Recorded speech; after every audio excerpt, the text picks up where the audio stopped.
be seated while I introduce our lecturer today, which is Stanley on Zoom. And Stanley Edward Maszczak, they, is a multi-passionate speaker, facilitator, and transpersonal coach.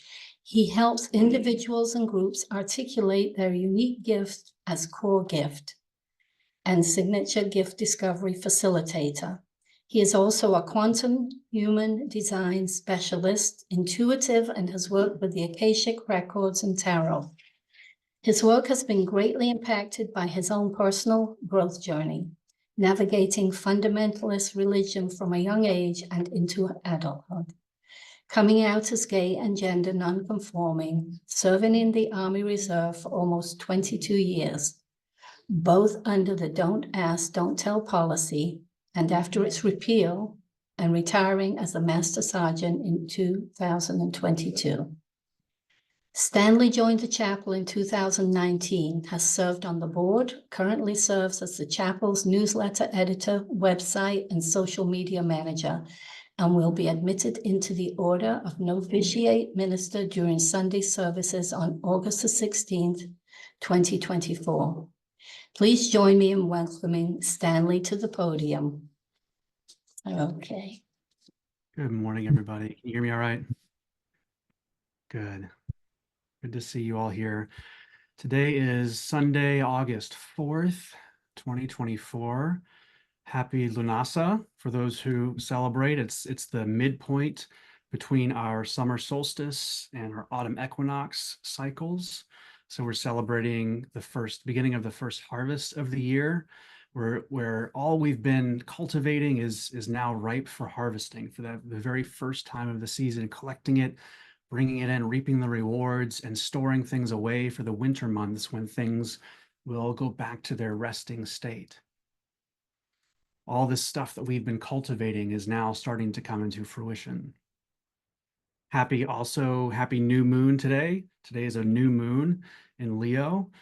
We have the opportunity there and the invitation to reflect on where we are and what we're creating, reflecting on those goals we've articulated, or even if they're perhaps unspoken, and intentions we've set for ways we want to be and act and think, and how we want to approach things in our world, whether in our personal lives or things going on in the public sphere or in our local society, our local communities.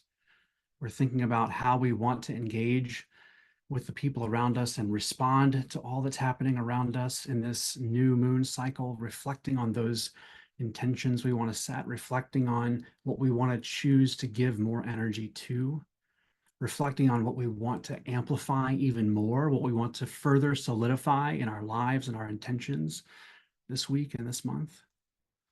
And we might be deepening into, or even recommitting to, or committing to something for the first time. The new moon brings that energy of really reflecting on that and saying, what am I desiring to create and set an intention for in the coming month and in the days and weeks ahead? And as a quantum human design practitioner, I'll share too that this is a new moon in the gate 33 in human design. In traditional human design, they call this the gate of privacy or the gate of retreat. So it reminds us that before we can begin a new cycle or a new season, we're called to really reflect on the old season. Think about where we were, what we learned, what we're gleaning from our previous experiences, and really allowing that to take place so that we can fully transition into a new season. And I think this is something I know for me personally, I need more of in my life. I think as a society, we need more of in our lives, especially with the pace that things are going. It can often be just off from one thing to a next, and we may not always take that time to really consider where we've been and what we are bringing into completion. So when we talk about this gate of this gate of privacy and retreat, it's just also reminding us that sometimes the best way to do that is in privacy, in this space of retreat, and going into your alone space, your altar space, your meditation space with you and a journal and source, and really reflecting on where you've come from and where you're going and how you want to bring things more fully to completion. So like I said, in traditional human design, they call this the gate 33, the gate of privacy or retreat. In quantum human design, it's called the gate of retelling, which I really love. It's a gate of homing in on really how we're retelling the stories of our past, what narratives we're telling about the things that we've already gone through, how we are retelling how we've experienced life. What are the energies that we're bringing to those narratives and those stories that we're retelling? Are we telling things that have happened to us from an energy of victimhood that denies our divinity as creative beings? Or are we allowing ourselves to step into that space of transmutation where necessary, so that the details and energies of our stories that we're retelling are being retold in a supportive way that affirms our divinity and affirms our choice and our ability to inform and direct our own energy and our own paths? And doing that, are we choosing to do that at the right time, and at the right time and with the right people? The Jewish and Christian scriptures tell us that for everything there is a season, a right time for every intention under heaven, a time to be born and a time to die, a time to plant and a time to uproot, a time to tear down and a time to build, a time to weep and a time to laugh, a time to mourn and a time to dance, a time to embrace and a time to refrain from embracing, a time to keep silent and a time to speak, among many other things it discusses there.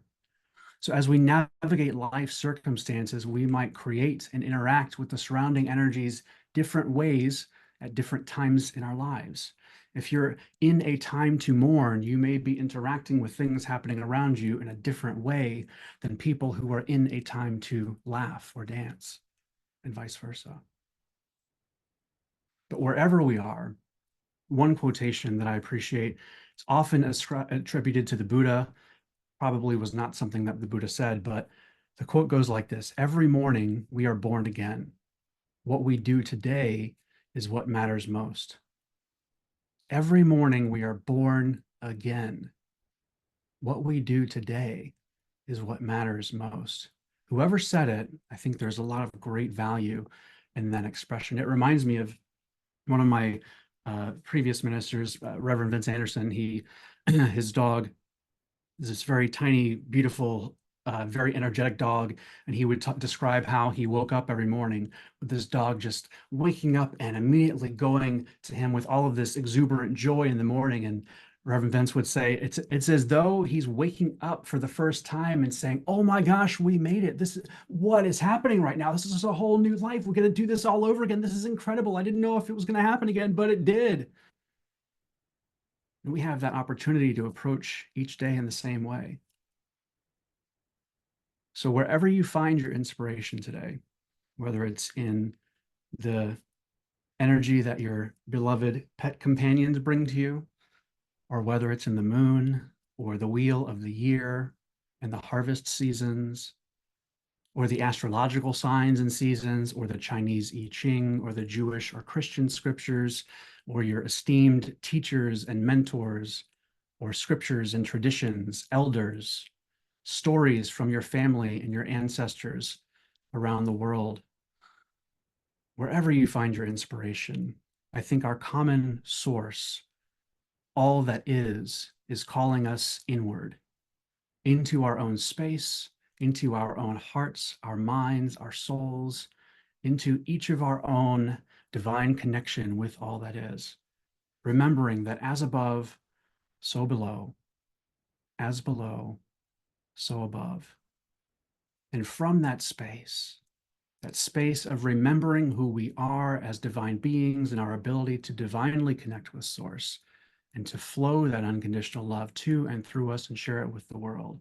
From that space of greater perspective, of greater unconditional love for self, soul, Source, and society, we have that opportunity and that invitation to remember where we've come from, to consider the stories we're telling about that space and how we're telling them, to consider how we tell them and how that impacts our lives, and to choose where necessary to remember the other aspects of the story that enable us to revise it in ways that are supportive for us in fully embracing who we are as divine beings here to receive and flow and channel unconditional love to and through us out into the world around us. Because as much as we go inward into that season of retreat and privacy, there is coming a season to then share that out with the world. We're not meant to stay in that season of retreat forever. We're meant to do that when it's that time and that season, and then be able to be fueled and then carry that out to the people around us.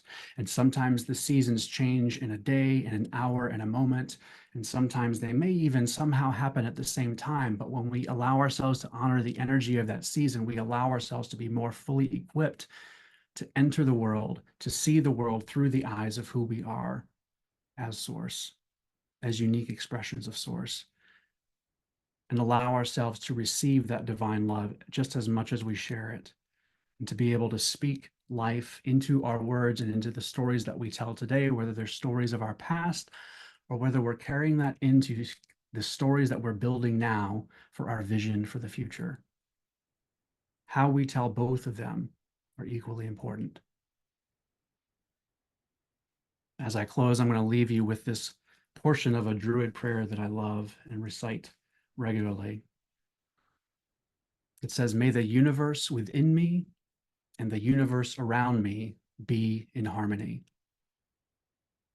May the universe within me and the universe around me be in harmony." Amen.